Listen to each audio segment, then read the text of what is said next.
Baik, hari ini kita akan membicarakan terkait dengan pelatihan paliatif. Acara ini diadakan karena dalam rangka World Cancer Day. Mungkin saya akan sedikit membacakan tentang CV pembicara kita, yaitu Dr. Finandia Evianita.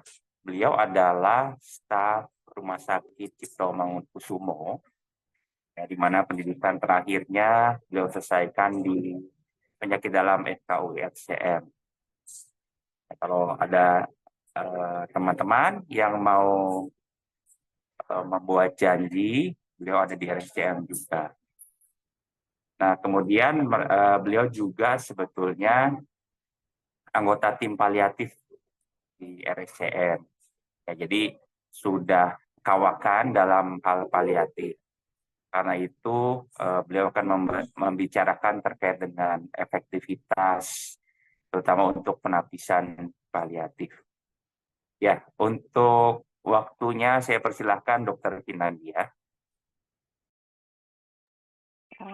Baik, terima kasih Dr. Edward atas pendahuluannya. Assalamualaikum warahmatullahi wabarakatuh. Selamat pagi, salam sejahtera bagi kita semua. Saya izin share terlebih dahulu.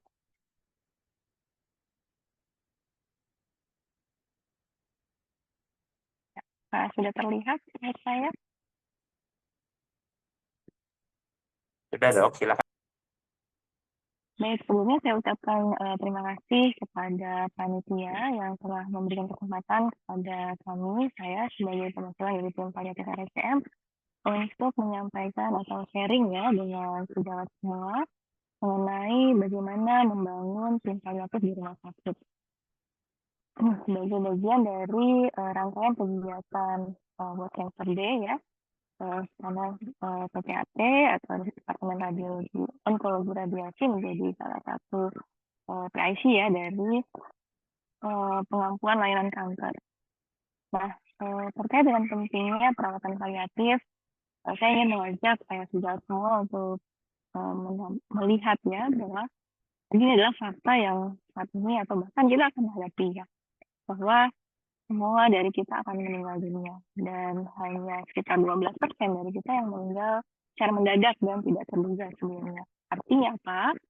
Sisanya yaitu sebanyak 88% kita pada akhir kehidupannya akan menjadi orang yang dependen terhadap orang lain yang mengalami gangguan fungsional dan memiliki atau menderita penyakit serius selama beberapa periode sebelum meninggalnya.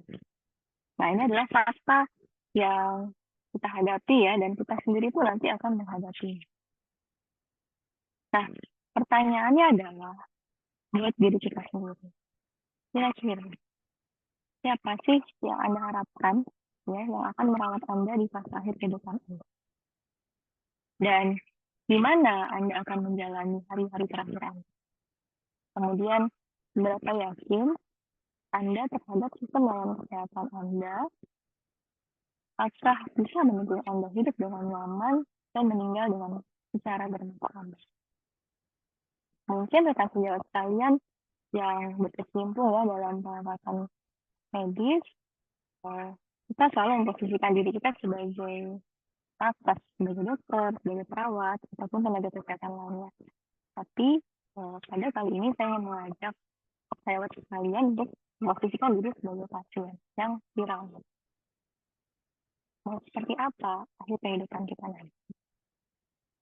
Inilah yang kemudian menjadi dasar kita mengapa kita butuh yang namanya perawatan paliatif.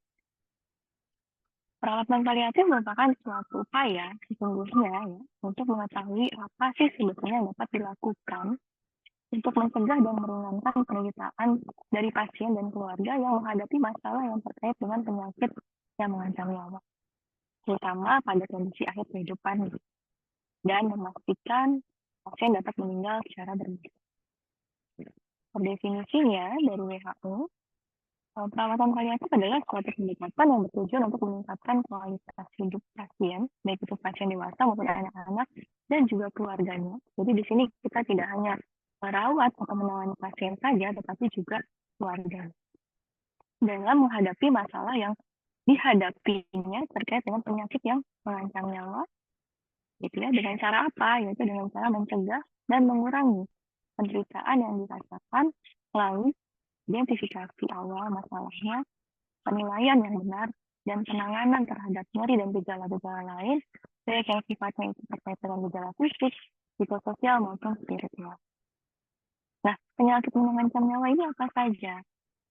Tentunya salah satunya adalah karena kita berbicara pada forum World Cancer Day adalah penyakit kanker. Kita tahu bahwa penyakit kanker adalah penyakit yang apabila terdiagnosis atau baru diketahui pada stadium lanjut, maka target kuratifnya menjadi sangat kecil ya, sehingga akan berkembang menjadi penyakit yang sulit disembuhkan atau bahkan mengancamnya.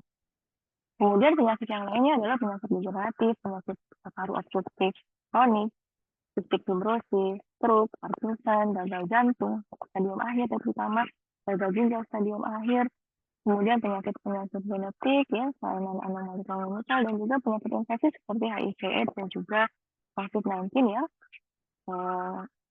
memerlukan perawatan akhir kehidupan. Nah, ini adalah prinsip pelayanan paliatif. Jadi dalam pelayanan paliatif, berusaha untuk menghargai kehidupan dan menganggap kematian itu adalah sebagai suatu proses yang normal yang pasti akan dialami oleh setiap pasien kita. Namun, perawatan paliatif tidak bertujuan untuk mempercepat atau bahkan menghambat kematian. Dan di sini yang penting adalah kita memberikan pasien peranan yang paling penting dalam pengambilan keputusan terhadap apa yang akan dilakukan oleh nakes terhadap dirinya. Kemudian mengatasi berbagai macam gejala yang bisa menimbulkan tekanan atau stres pada pasien dan keluarganya. Dengan jalan apa? Yaitu mengintegrasikan seluruh masalah, baik itu dalam aspek fisik, psikologi, sosial, dan juga spiritual dari pasien dan keluarga. Kemudian juga menghindari intervensi yang sia-sia pada kondisi di mana pasien dalam kondisi yang tidak dapat disembuhkan lagi atau dalam kondisi yang sedang menuju proses meninggal. Kemudian memberikan dukungan agar pasien dapat hidup mungkin sampai di hari akhir. Dan memberikan dukungan agar pasien dapat hidup menghadapi ya keluarganya ini dalam menghadapi masalah pasiennya itu bisa tetap memberikan dukungan yang optimal bahkan sampai pasien itu meninggal yaitu dalam kondisi masa duka. Dan menggunakan pendekatan tim dalam memenuhi kebutuhan pasien dan keluarga. Jadi di sini tim adalah kuncinya. Jadi perawatan paliatif tidak dilakukan oleh satu orang tenaga kesehatan saja, tetapi ini adalah sifatnya secara tim yang pendekatannya secara interdisiplin dari berbagai profesi. Berikutnya adalah faktanya yang terjadi saat ini. Saat ini kita menghadapi bahwa 56,8 juta orang di seluruh dunia membutuhkan perawatan medis. Dan 78% diantaranya tinggal di negara berpenghasilan rendah dan menengah, termasuk Indonesia. Namun, dari 56,8 juta ini, ternyata hanya 14% yang benar-benar mendapatkan perawatan paliatif. Dan 42% negara di dunia belum memiliki perawatan paliatif. Hanya 9% negara saja yang telah mengintegrasikan perawatan paliatif di layanan kesehatan. Bagaimana dengan di Indonesia?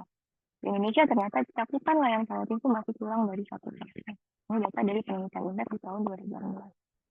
Nah, jadi masih banyak sekali gapnya. Pertama dari segi sumber daya manusia, kemudian aksesibilitas yang masih rendah, fasilitas dan juga obat-obatan ya untuk menangani gejala terutama misalnya nyeri juga masih kurang sekali untuk bisa diakses ya oleh seluruh masyarakat di Indonesia. Nah, kemudian yang berikutnya adalah dampak pembiayaan. Ketiadaan integrasi perawatan paliatif dan pelayanan kesehatan menyebabkan permasalahan pembiayaan. Tidak adanya jaring pelayanan paliatif juga menjadi masalah. Pasien-pasien dengan penyakit kronik yang terminal seringkali menjadi beban perawatan paliatif di rumah sakit. Tim tidak bisa menentukan apakah pasien ini harus mendapatkan tata laksana yang sifat intervensi, kemudian apakah cukup dengan konservatif ya, seringkali banyak sekali tindakan-tindakan yang sebetulnya tidak lagi bermanfaat bagi pasien ya. Sehingga ini menimbulkan pembengkakan biaya yang sangat besar pada kasus-kasus di mana kondisi pasien sudah terminal. Jadi ada beberapa tindakan atau pemeriksaan yang sebenarnya sudah tidak lagi ada indikasi. Penelitian di Indonesia dari Dr. Rudy dan kawan-kawan menetapkan bahwa terdapat pengurusan biaya berupa 2,23 sampai 5,2 triliun pada pasien-pasien dengan kondisi terminal yang dirawat. Nah, ini juga ada penelitian tentang ternyata apapun penyakitnya, ternyata pada akhir kehidupan cenderung biaya kesehatan itu sangat tinggi sekali. Ya, kita bisa lihat di grafik ini, pengeluaran biaya kesehatan semakin besar menjelang akhir hayatnya. Padahal, apakah ini suatu kondisi yang sia-sia? Atau apakah ini suatu permintaan pasien? Nah, ini harus kita tangani secara bersama. Nah, tantangan dalam perawatan paliatif tentunya tadi seperti yang saya sebutkan, karena akses yang masih kurang. Ini kenapa? Disebabkan pertama karena masih kurangnya SDM pelaksana dari jumlah, kualifikasi, kompetensinya, dan juga sebarannya di seluruh Indonesia. Kemudian dari segi fasilitas kesehatan, belum adanya kebijakan yang diterapkan di setiap rumah sakit, kemudian sarana dan prasarana, dan apalagi tim interdisiplin sebagai pelaksana dan pemberi perawatan paliatif. Kemudian tim terbentuknya jejaring pelayanan dan kemampuan serta rujukan mulai dari fasilitas kesehatan tingkat pertama, tingkat lanjutan, kemudian rumah paliatif atau hospice care dan perawatan di rumah sendiri. Dan juga aspek pembiayaan yang ini masih menjadi problem utama kita. Nah, padahal kalau kita bisa integrasikan perawatan paliatif sejak pertama kali pasien terdiagnosis penyakit yang tidak dapat disembuhkan lagi, maka justru sebetulnya outcome yang diharapkan itu akan lebih baik. Integrasi perawatan paliatif seawal mungkin bisa meningkatkan kualitas hidup pasien dan bahkan bisa menghemat biaya dan mengurangi perawatan rawat inap dan juga penggunaan layanan perawatan yang sebenarnya tidak perlu. Studi di Amerika Serikat, perawatan akhir kehidupan yang tepat ya, dengan integrasi perawatan paliatif seawal mungkin bisa menurunkan biaya perawatan hingga 1,6 juta dolar per tahun. Siapa saja kemudian yang membutuhkan perawatan paliatif? Banyak penyakit yang membutuhkan perawatan paliatif. Mayoritasnya adalah penyakit-penyakit kronik, seperti penyakit kardiovaskular, kanker, penyakit pernapasan kronik, ya, AIDS, dan diabetes. Ada kondisi-kondisi lain seperti yang tadi sudah disebutkan di slide sebelumnya. Nah, bagaimana dengan kebijakan di Indonesia? Perawatan paliatif sebenarnya bukan hal yang baru di Indonesia. Di Indonesia sudah berjalan sejak tahun 1989 dan undang-undang pun sudah dibuat. Nah, ini yang saya sampaikan adalah yang terbaru.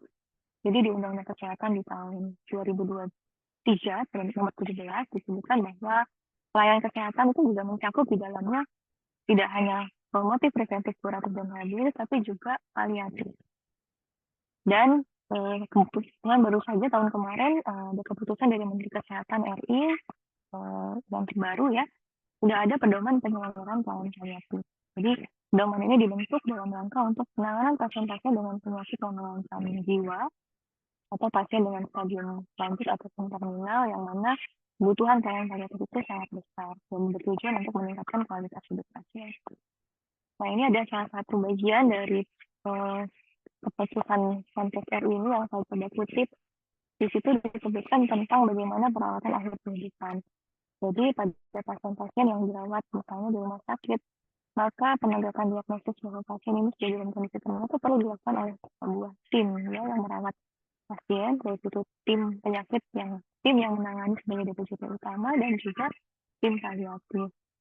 Dan pada kondisi seperti ini, penyampaian informasi itu sangat penting, namun juga memperhatikan keinginan dan kesiapan dari pasien dan keluarganya. Jenis pelayanan yang diperlukan perlu disepakati oleh tim dan pasien dan juga keluarganya, sehingga bisa terhindar dari hal-hal atau perawatan baik itu intervensi, tata laksana maupun pemeriksaan yang sifatnya sia-sia atau futile. Kemudian pada kondisi tertentu, keputusan dimet resuscitate ini bisa menjadi opsi yang ditawarkan oleh dokter dan juga disepakati bersama oleh keluarga. Dan yang terpenting, meskipun pada pasien-pasien kondisi terminal misalnya yang sudah dalam kondisi DNR, maka tetap harus dipenuhi kebutuhan fisiknya, psikologi, sosial, dan juga spiritualnya. Nah, untuk kegiatan dari perawatan paliatif, ini terdiri dari penata laksanaan gejala nyeri dan juga penata laksanaan gejala fisik lainnya, seperti misalnya sesak napas, kemudian nausea dan vomitus, kemudian kehilangan nafsu makan, ya, kepenuhan berat badan atau kateksia, pendarahan, kondisi emergensi lainnya itu tetap harus dilakukan. Kemudian asuhan keperawatan, dukungan psikologis, dukungan sosial, budaya dan spiritual yang dianut atau menjadi nilai-nilai yang dipegang teguh oleh pasien dan keluarganya ini juga perlu kita eksplor dan kita fasilitasi. Dan juga persiapan dan dukungan sebelum dan selama masa duka. Perawatan ini atau kegiatan ini dapat dilakukan mulai dari rawat inap, rawat jalan, dan bahkan kunjungan rumah atau home. Nah, bagaimana tentang sumber daya manusia atau ketenagaan dalam perawatan paliatif? Tadi saya sebutkan bahwa nanti atau pelaksana dari perawatan itu adalah sifatnya tim yang terdiri dari multidisiplin. Ada dokter di sana, baik itu dokter umum maupun dokter spesialis dan juga subspesialis. Kemudian ada perawat, fisioterapis, psikolog, dietitian, kemudian non medis seperti relawan, pekerja sosial, kader ya apabila perawatannya itu sudah ditransfusikan ke komunitas. Kemudian juga tentunya melibatkan caregiver dan juga anggota keluarga pasien. Dan kesemua bagian dari tim ini itu seluruhnya berwenang selama memang memiliki tadi kompetensi yang dibutuhkan untuk melakukan atau memberikan perawatan ini sesuai dengan aturan pengendalian yang ada. Nah, desain penyelenggaraan perawatan paliatif di sini pada pasien-pasien yang sudah terdiagnosis dengan penyakit yang mengatakan mayat, maka akan kita bisa temukan di rawat jalan maupun rawat inap. Nah, pasien-pasien rawat jalan tentunya adalah pasien-pasien yang stabil. Di sini pasien bisa datang mulai dari di FKPP maupun di SKPO ya, rumah sakit dan rumah sakit itu yang sekunder maupun tersier, di mana di sana diberikan kepala laksana pelayanan medis spesialistik maupun spesialistik dari primer maka non spesialistik yaitu oleh dokter umum ya. Kemudian pada kondisi tertentu di mana tuh kondisi pasien yang end-of-life atau terminal, di mana keluarga tidak mampu lagi merawat di rumah, namun juga pasien tidak ada indikasi untuk perawatan akut di rumah sakit, maka sebetulnya ada tempatnya kita merawat pasien di rumah sakit atau di hospice. Nah, hospice ini juga menjadi tantangan bagi kita karena untuk hospice yang dikelola oleh pemerintah ya sehingga bisa pasien-pasien kita saat ini belum ada, jadi masih ada juga rumah-rumah sakit yang dikelola oleh swasta. Kemudian kalau untuk saat ini tentunya dia pada pasien-pasien yang memang ada atau mengalami kondisi akut ya yang memerlukan perawatan untuk kondisi akut atau operasi. Semuanya membutuhkan tenaga kesehatan yang kreatif dan juga sarana prasarana seperti obat-obatan ya untuk kondisi misalnya mau dikonser, maka perlu ada kebijakan dan juga layanan khusus atau tempat penyimpanan obat-obatan narkotik yang diperlukan oleh pasien. Nah, bagaimana strategi kita dalam bisa mewujudkan perawatan paliatif di sini? Kemenkes telah membuat kebijakannya dan ini berlaku untuk semua tipe layanan baik itu layanan kesehatan tingkat pertama maupun lanjutan dalam hal rumah sakit. Sehingga untuk mewujudkannya ini maka kita perlu strategi. Di tingkat rumah sakit kita perlu membuat kebijakan di tingkat rumah sakit untuk menjamin perawatan paliatif bisa terlaksana. Kemudian menyiapkan tenaga profesionalnya baik itu dokter spesialis, dokter umum, tim perawat, dan tim medis dan non-medis lainnya yang diperlukan.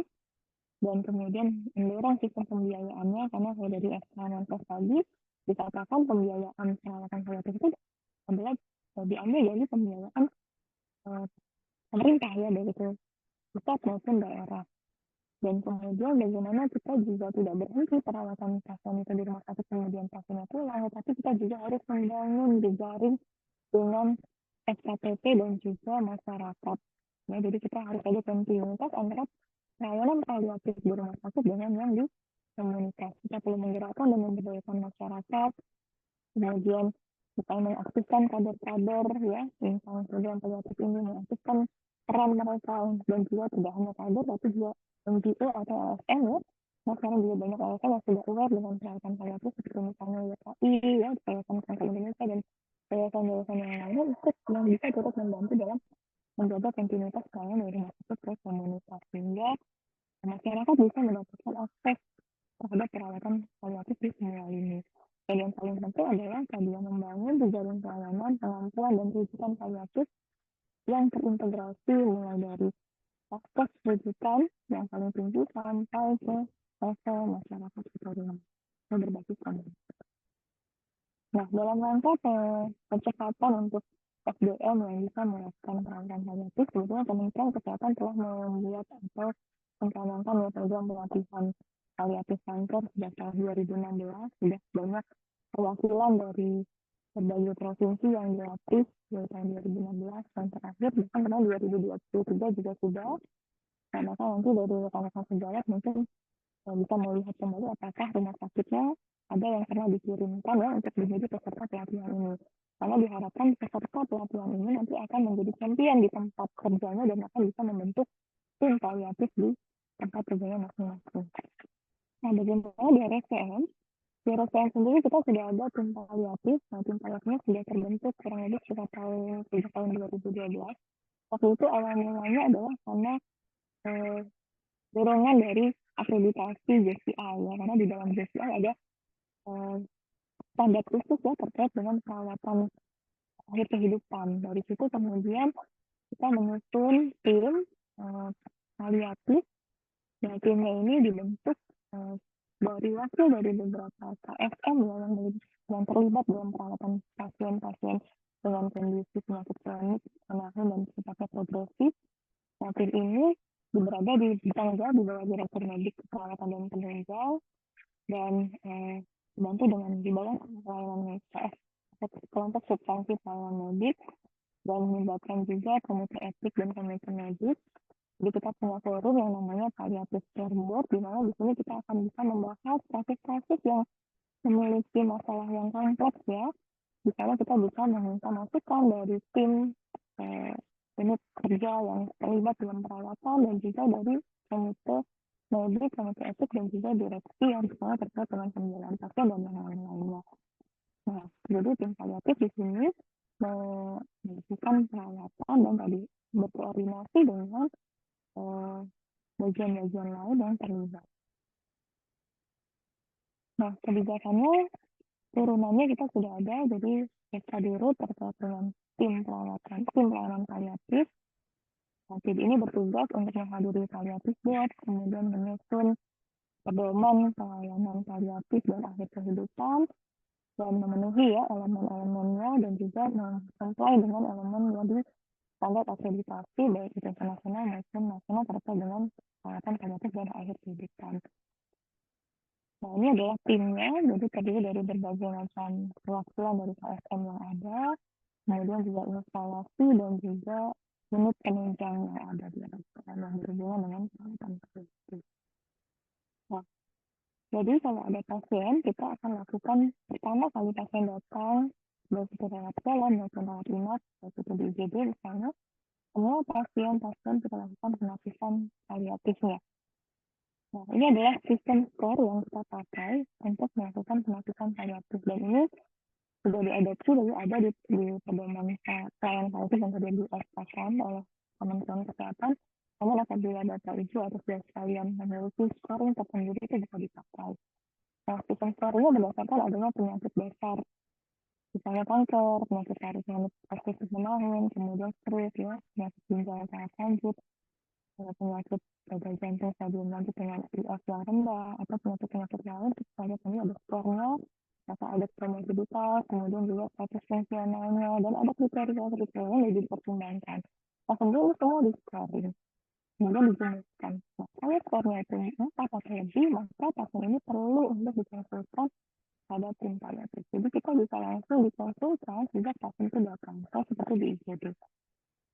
Nah, setelah dikonsultasi dan tim itu merawat pasien dengan tadi ya memiliki kebutuhan paliatif, maka kita lakukan pengkajian. Apa yang dilakukan? Kita melihat apakah pasien yang sudah mengerti tentang diagnosisnya, mengetahui prognosisnya, tahu tujuan perawatannya, kemudian kita lihat apakah ada masalah psikologis, sosial, dan juga spiritual ya. Kemudian tentunya masalah fisik atau gejala fisik yang dialami oleh pasien, kita assess ya. kemudian bagaimana berkomunikasi dengan pasien dan juga keluarganya, ya, apakah ada hal-hal yang bisa menghambat ya, proses perawatan pasien. Nah, kemudian semua masalah ini dilakukan pengkajian sehingga kita bisa melakukan asesmen pasien menjadi 4 komponen, yaitu aspek medis, aspek keperawatan, aspek psikososial, dan juga aspek fungsional. Nah, nanti kenapa pelaksanaan semua masalah ini dilakukan oleh tim yang terlibat. Dan di situ ada dokter spesialis, kemudian ada psikiater untuk masalah pendampingan psikososialnya, ahli gizi, perawat, ya, kalau ada masalah spiritual, maka ada keterlibatan rohaniawan, dan yang ada perlu fisioterapi, ada fisioterapi atau dokter konsultan dari rehabilitatif. Nah, jadi sebagai tim paliatif, kita melakukan assessment secara komprehensif, kemudian menilai apa masalah medis pasien, apa masalah fungsional, dan apa ada masalah lingkungan, kemudian apa masalah psikososial dan spiritualnya, dan kemudian apakah ada masalah kesehatan dan nutrisi. Nah, tim bekerja sesuai dengan kebijakan dan SPO yang ada. Ada beberapa SPO yang dibuat di sini, dan ini juga sesuai dengan apa yang diminta oleh Badan Akreditasi Internasional, yaitu BPI, tentang pengelolaan gejala nyeri, ya. Jadi mungkin di sesi sebelumnya sudah disampaikan tentang bagaimana penanganan nyeri kanker, tim yang terlibat, ya. Kemudian juga ada PPK-nya, panduan nyeri, dan juga SPO-nya. Kemudian itu terkait dengan masalah spiritual, ya. Di sini kita juga ada timnya, tim Bina Rohaniawan. Jadi kita punya tim atau ya, fasilitator, ya, dari bagian kerohanian untuk memberikan dukungan spiritual pada pasien-pasien paliatif. Timnya. Kemudian dalam komunikasi kepada pasien dan keluarga, kita lakukan secara melalui pertemuan, ya, pasien dan keluarga atau family palliative meeting. Di sini kita memberikan penjelasan terkait dengan diagnosis, kondisi pasien terakhir, prognosis, apa yang bisa dilakukan terhadap pasien, ya, sambil tadi memperhatikan aspek-aspek seperti psikososial spiritualnya, ya, dan memberikan kesempatan kepada pasien dan keluarga untuk berperan dalam pengambilan keputusan. Jadi tidak murni arahan dari tim dokter saja yang menentukan, tetapi juga kita mengakomodir apa sih sebenarnya keinginan dan harapan dari pasien dan keluarga. Nah, kemudian pada pasien-pasien yang memang kita cek dan kita tegakkan ini dalam kondisi terminal, yang harapan kita mungkin tinggal hitungan hari, maka perawatan idealnya adalah dilakukan di ruang rawat paliatif atau ruang NF atau hospice. Nah, di RSUD sendiri di sini kita menyediakan ruang rawat, namun memang ruang ini seringkali utilisasinya masih on off, ya, karena kebutuhan perawatan yang lain. Jadi kita ada satu bed, satu keluarga khusus untuk kondisi terminal, di mana kondisi ruangannya itu memang memungkinkan pasien untuk ditemani atau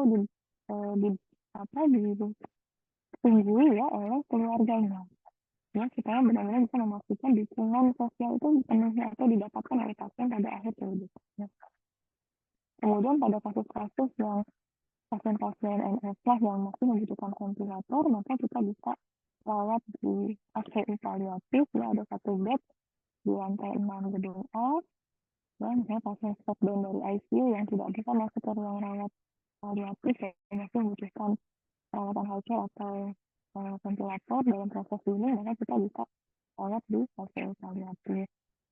Nah, ini adalah kriteria masuk ruang rawat paliatif. Jadi pasien dengan penyakit yang harapan hidupnya kurang dari 6 bulan, dengan faktor maskernya kurang atau prognosisnya kurang dari 30%, dengan skala penapisannya lebih sama dengan 4, dan pasien ini memang sudah direncanakan untuk menjalani pasca paliatif. Jadi kondisinya sudah di MR, tanpa ventilator, tidak akan menjalani terapi yang sifatnya terapis lagi atau invasif, dan kondisi emergensi sudah teratasi. Dan pasien dan keluarga bisa mendampingi dan juga bersedia terangkat dirawat di ruangan ini.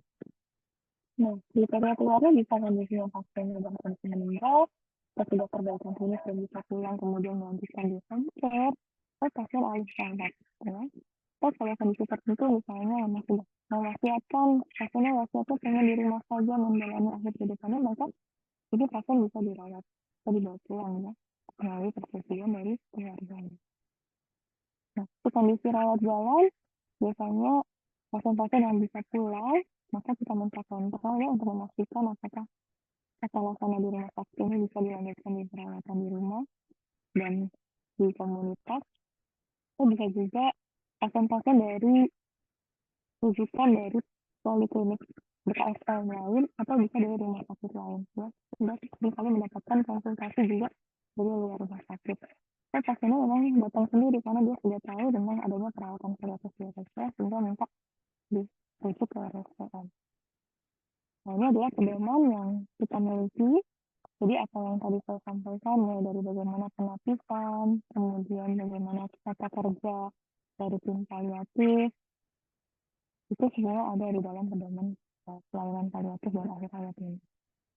Kita juga punya indikator mutu dari tim paliatif, jadi yaitu persentase pasien paliatif yang dilakukan pertemuan keluarga atau family paliatif. Jadi untuk pembicaraan tim, jadi kita lihat berapa persen dari pasien-pasien yang dikonsultasikan itu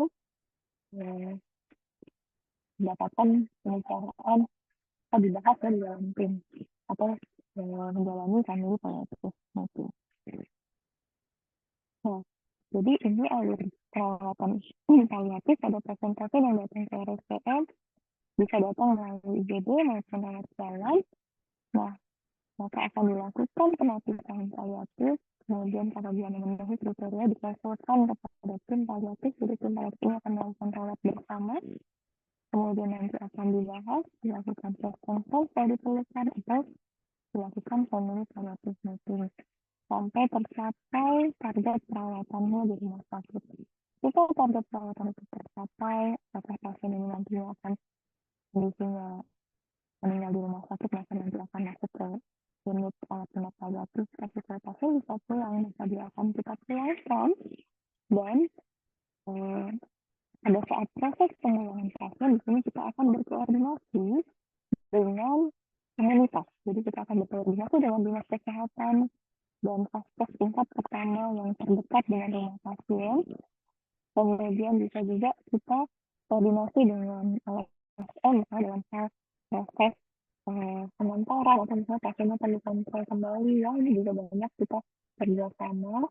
Terus kalau pasiennya tinggalnya di luar Jakarta, kita juga ada kontak dengan beberapa dinas kesehatan yang berada di luar Jakarta. Untuk memastikan apa supaya tadi kontinuitas pelayanan paliatif dari rumah sakit itu bisa tetap terlaksana ketika pasien pulang ke rumahnya. Seperti itu. Nah, ini adalah gambar foto di mana kita memfasilitasi pertemuan keluarga dalam family paliative meeting sebelah kiri ya. Dan yang sebelah kanan atas ini adalah keterlibatan kami tim paliatif sebagai tempat pelatihan RSCM sebagai tempat pelatihan paliatif untuk pelatihan paliatif kanker yang diselenggarakan oleh Kementerian Kesehatan. Jadi kita memfasilitasi dan menjadi fasilitator ya untuk pelatihan tersebut dan sebagai tempat PKL. Jadi peserta pelatihan bisa melihat langsung bagaimana pelatihan di RSCM dan ikut terlibat ya melakukan analisis, wawancara dan bagaimana melakukan assessment pada pasien yang dirawat bersama dengan pasien. Mungkin itu sekilas yang bisa saya bagi atau kami share ya terkait dengan perawatan paliatif di RSCM. Mungkin nanti kalau data yang punya pengalaman di rumah sakit yang masing-masing bisa disampaikan. Demikian, terima kasih dari saya. Assalamualaikum warahmatullahi wabarakatuh. Waalaikumsalam warahmatullahi wabarakatuh. Perkenalkan saya Dr. Ramzi, saya izin menggantikan Dr. Edward karena beliau lagi ada panggilan emergency tadi. Oke, kita sudah mendengarkan paparan dari Dr. Finandia yang tentunya sangat bermanfaat untuk kita semua ya, terutama yang untuk rumah sakit yang mungkin lagi mau memulai nih untuk pelayanan paliatifnya. Izin dokter, kebetulan kita sudah ada 2 pertanyaan sekarang di kolom Q&A. Izinkan saya bacakan, dokter. Yang pertama ini pertanyaan dari Dokter Eriza dari RS Muhammad Husin Palembang. Izin dok, belakangan ini banyak sekali meningkat kasus yang membutuhkan pelayanan paliatif, terutama kasus kanker. Sementara untuk pelayanan paliatif sendiri belum tercover pelayanan BPJS, dok. Nah, kira-kira itu di RSCM bagaimana untuk menanganinya, dok? Mungkin bisa dijawab terlebih dahulu, dokter Pinandia. Terima kasih, dok. Baik, terima kasih Dokter Erika atas pertanyaannya ya. Memang ini eh, salah satu ya yang dikhawatirkan ya dari rumah sakit ya terkait dengan pembiayaan. Jadi sebetulnya kalau dari eh, ICD-10 ya, jadi pada saat kita mau melakukan klaim ke BPJS kan kita mau coding ya, memastikan pelayanan ini dilihat PD-nya. Sebetulnya untuk perawatan paliatif itu sudah ada PD-nya, dok. Jadi PD-nya untuk 51.5.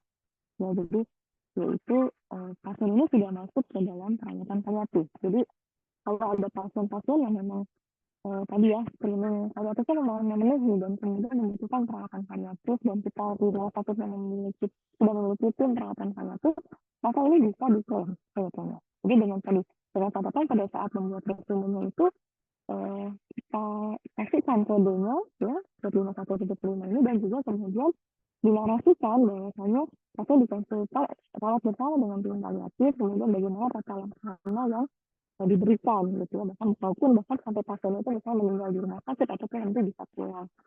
Nah, jadi itu nanti menjadi dasar untuk pengajuan klaimnya. Nah, sejauh ini kalau untuk di RSCM ya, kalau saya sebagai tim paliatif dan juga BPJ sudah berperan sebagai BPJ paliatif, alhamdulillahnya sih memang kalau kami kan menerima jasa medis terkait dengan hal tersebut ya. Namun kalau misalnya untuk paket, kalau misalnya kita bicara tentang klaim kan memang sesuai dengan investigasi disease ya, nah nanti akan dilihat terlebih dahulu sebetulnya. Dan pentingnya lagi adalah kalau kita memasukkan kode ini gitu ya, sebetulnya yang paling penting adalah ketika kita bisa mengintegrasikan perawatan paliatif sejak awal dan tim paliatif ini berperan dari awal ya, jadi kita tuh bisa memiliki mendapatkan manfaat ya. Selain kita bisa menjaga atau bisa pasien tadi pasien dan keluarganya kebutuhannya dipenuhi, juga kita bisa menghemat biaya perawatan sebetulnya. Yang ada selama ini ketika tim paliatif belum ada atau belum terintegrasi, biasanya dokter akan terus ya memberikan perawatan sesuai dengan apa yang diinginkan gitu ya. Yang diinginkan oleh baik itu dokter maupun perawat, baik dokter maupun juga pasien dan keluarganya. Sehingga padahal sebenarnya kalau kita tahu sebenarnya tidak bisa memperbaiki prosesnya atau bahkan tidak memperbaiki outcome-nya gitu ya. Sehingga apa yang kita berikan masuk ke dalam kategori yang futile tadi atau sia-sia. Itu akan membuatkan biaya kesehatan menjadi bengkak. Tapi kalau kita dari awal kita sudah ada timnya, bahkan sejak pasien masuk ke proses kita di IGD, kita bisa diskusi bareng-bareng sama tim dokter yang lain, sehingga pasiennya targetnya paliatif nih, gitu ya. Sehingga kalau kondisi pendidikannya tidak ada indikasi untuk masuk ICU. Dan keluarga pasiennya sudah terinfo. Pasiennya sudah tahu. Gitu. Bahkan mungkin ada pada kasus tertentu sudah berwasiat atau kondisinya kenapa saya nggak mau dirawat di ICU. Sehingga kita bisa mencegah perawatan ICU yang sebenarnya juga tidak bermanfaat pada pasien ini. Wah, jadi akan terjadi pengurangan utilisasi pelayanan kesehatan yang tidak bermanfaat. Data di RSCM juga membuktikan bahwa aplikasi PMRC dan aplikasi kode untuk kemudian pasiennya diresusitasi itu menurun banyak ketika telah ada tim paliatif di RSCM. Jadi karena sebagian besar pasien-pasien RSCM ternyata adalah pasien-pasien kanker ya stadium terminal gitu ya, dan itu ternyata tadi data menunjukkan aplikasi kode menurun dan juga pembiayaan kesehatan tuh justru malah juga akan semakin efektif ya. Kita ada pengeluaran yang tidak diperlukan menjadi lebih hemat gitu ya. Nah ini sebetulnya mesti kita gaungkan sebenarnya ke BPJS. Nah, BPJS ini memang coverage atau kadang-kadang kita perlu bicara gitu ya, perlu ketemu gitu ya, bahwa ini loh sebetulnya dampak jangka panjangnya yang kita inginkan. Nah sejauh ini sih sepertinya kalau di RSCM sudah bisa ya untuk mengakomodir hal tersebut. Mungkin itu Dok, terkait dengan pertanyaan yang pertama. Baik, terima kasih Dokter Vinandi atas jawabannya. Mungkin kita sekarang ke pertanyaan kedua. Ini kebetulan masih agak berhubungan ya dok ya. Dari Siti Nur Kamal dari RSUP Dr. Sitanala. Ini maksudnya untuk dalam kasus paliatif ya dok ya. Bagaimana prosedur untuk pasien pulang APS atau permintaan sendiri? Apakah tidak bermasalah secara jaminan misalnya BPJS untuk pasien paliatif misalnya sedang dirawat? Kira-kira gimana? Ya, terus, jadi kalau pada kasus pasiennya pulang atas permintaan pasien gitu ya, nah ini terkadang emang kalau untuk kebijakan BPJS sih kadang-kadang ada sedikit perbedaan ya dok ya, antara misalnya kita di rumah sakit tersier sama di rumah sakit di tipe B atau tipe C gitu ya, eh, di daerah misalnya. Nah ini memang harus dilihat dulu ya kebijakan BPJS di rumah sakit masing-masing. Nah kalau yang di RSCM sejauh ini memang tidak ada masalah ya, jadi kalau pasiennya pulang tetap bisa diklaimkan ke BPJS. Eh, tapi memang saya pernah mendapatkan cerita juga gitu ya, ada di rumah sakit Prefektur misalnya yang kalau pasien itu pulang atas permintaan pasien itu jadinya itu jadi ditanggung oleh pasiennya sendiri begitu ya. Nah ini harus dipastikan dulu ya kebijakan BPJS, saya khawatirnya takutnya ada perbedaan nih antara kita di rumah sakit Prefektur sama di daerah. Nah, kalau misalnya pada kondisinya, bagaimana kalau misalnya kita menghadapi ya pasien memang jelas pasien paliatif, end of life, terminal gitu yang memang pasiennya dan keluarga menghendaki pasien itu dirawat di rumah saja dan pasiennya transferable, jadi bisa ditransfer ke daerah, tidak memiliki resiko dalam kondisi pada saat transportasinya, maka sebenarnya kita harus akomodir ya, karena itu adalah kehendak pasien dan keluarganya gitu. Dengan tadi catatan kita harus memastikan apakah selama transfer ini akan aman atau tidak gitu ya. Nah, ini juga yang kemudian menjadi eh, pertimbangan. Jadi tadi kalau dalam perawatan paliatif, keinginan pasien dan keluarga itu menjadi satu ekonomi ya, bahkan bisa mengalahkan yang lain. Ketika selama pasien dan keluarga sudah dijelaskan gitu ya, dan mereka mengerti. Ya, itu memang keinginannya, kehendaknya gitu. Nah, harusnya kalau kita bisa, sebetulnya ya, kalau kita bisa mengintegrasikan perawatan paliatif dari awal, kalau jelas-jelas pasien ini memang sudah end of life ya, bisa mungkin justru pasien itu meninggal di rumah. Jadi tidak dalam perawatan di rumah sakit.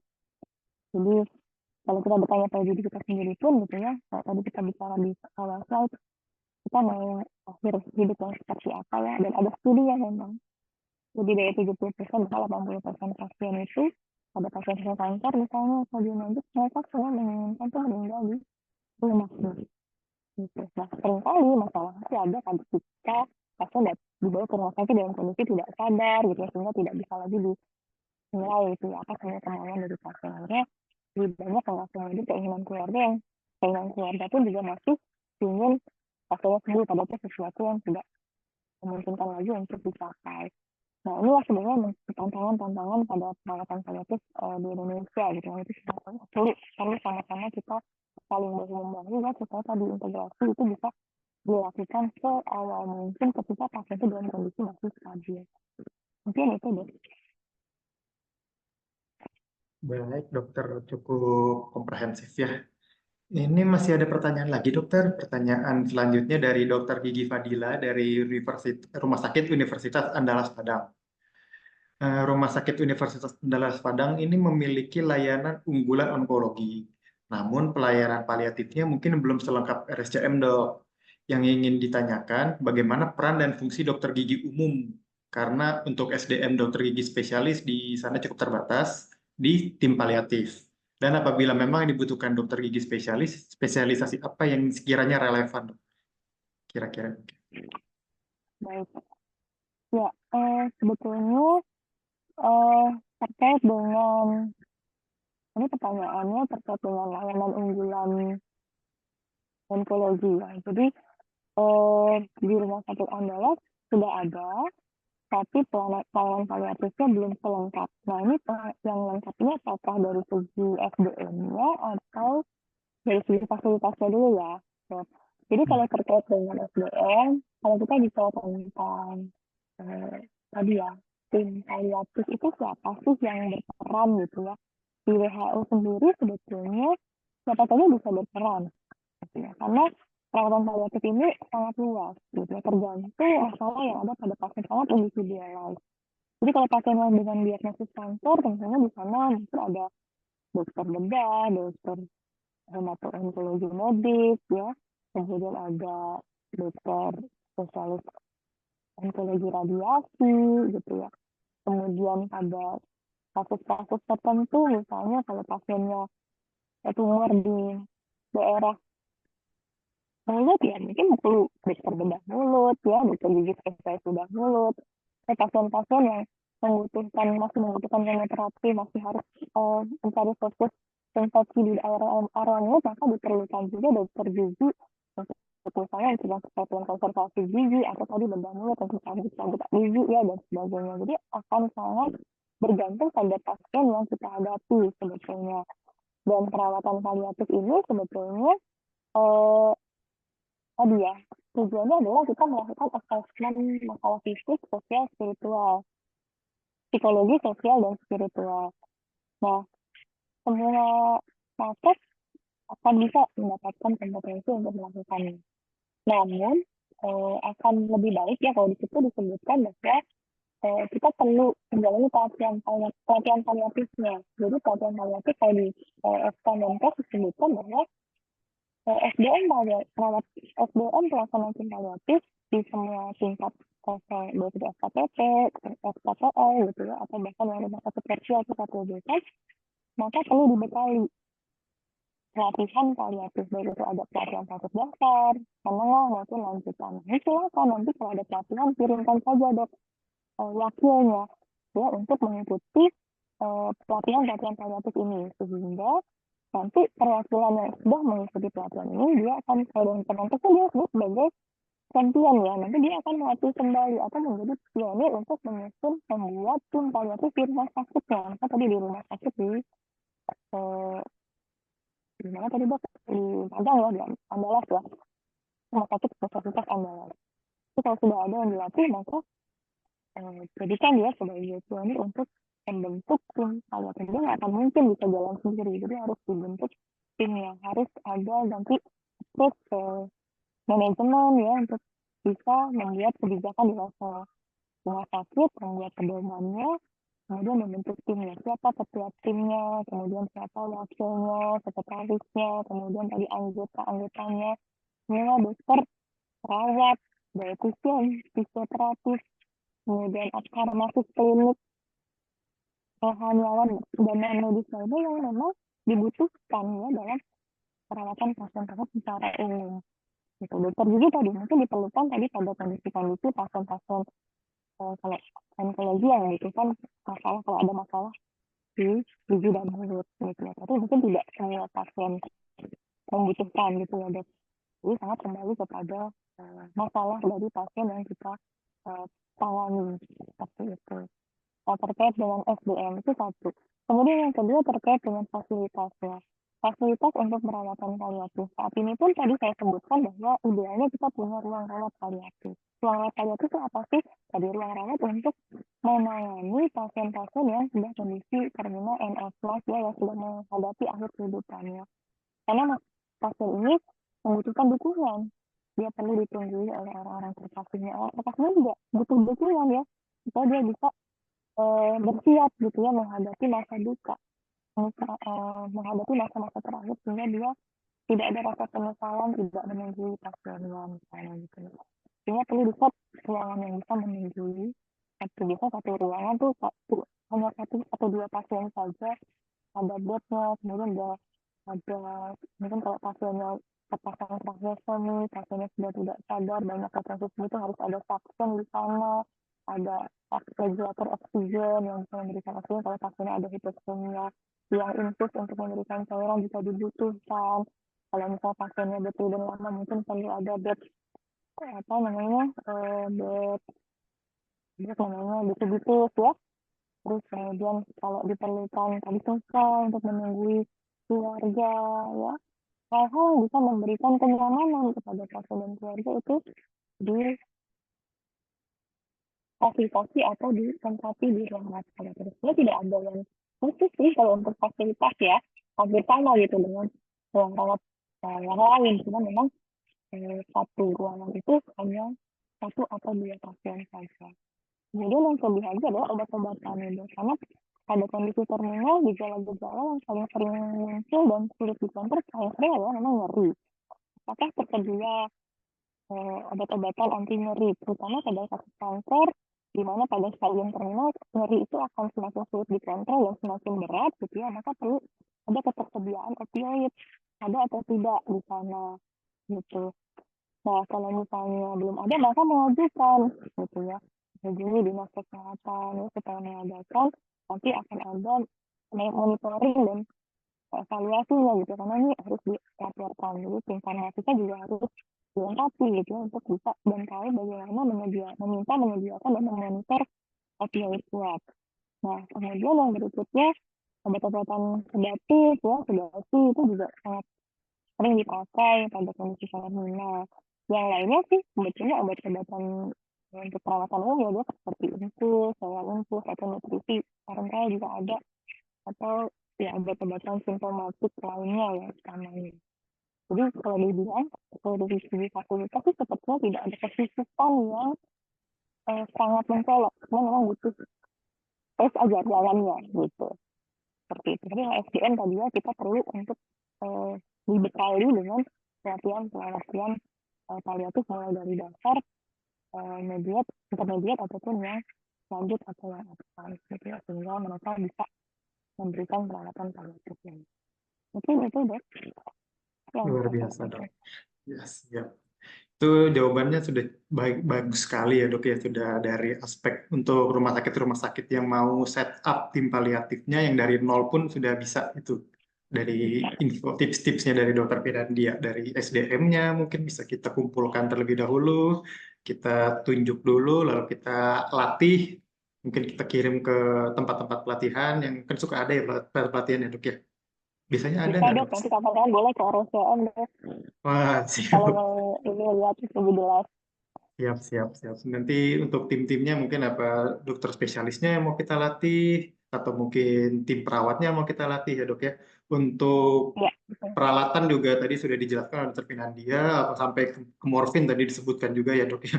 Ini kan isu yang sebetulnya dari dahulu kala ya, Dok, masalah morfin ini, Dok.